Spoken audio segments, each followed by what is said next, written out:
क्या हो जाता है ना, हमारी मार्केट एक ही दिन में ओवर सोल्ड से ओवरबॉट तो नहीं कहूँगा, लेकिन बहुत दूसरी तरफ घूम जाती है। अब कल देखिए, कल एफआईएस की मामूली से सेलिंग है 1200 करोड़ की, डीआईएस की करीब करीब 6000 करोड़ की बाइंग है। वो बार आएंगे आपकी स्क्रीन पर।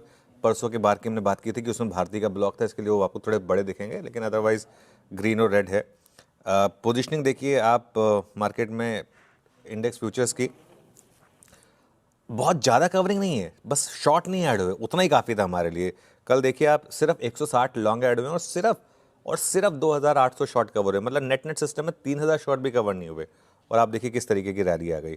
550 करोड़ की बाइंग हुई इंडेक्स फ्यूचर में और 2500 करोड़ की बाइंग हुई कल स्टॉक फ्यूचर में।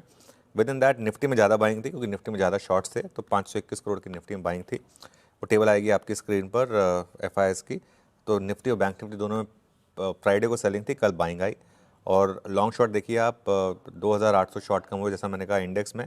और स्टॉक्स में अगर आप देखेंगे तो कल कल स्टॉक्स में लॉन्ग बिल्डअप हुआ है। 35,000 लॉन्ग कॉन्ट्रैक्ट ऐड हुए हैं, बहुत समय के बाद लॉन्ग बिल्डअप देखा हमने।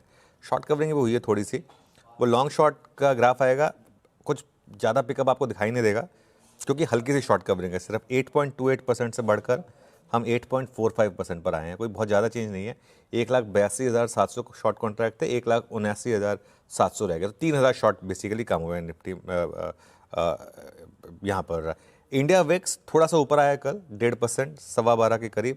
और पुट कॉल रेशो देखिए, ये सीधा 0.66 से बढ़कर 1.03 पर आ गया, सीधा एक ही दिन में। तो ये थोड़ा सा जो एक्सट्रीम ओवरसोल्ड जोन था, वहाँ से सीधा न्यूट्रल में आ गया।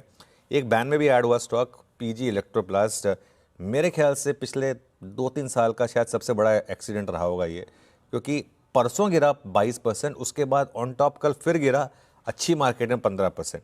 मतलब 2 दिन में करीब करीब ये स्टॉक 35% गिर गया। मुझे याद नहीं लास्ट टाइम मैंने कब देखा था ऐसा एक बड़े स्टॉक को इस तरीके से गिरते हुए।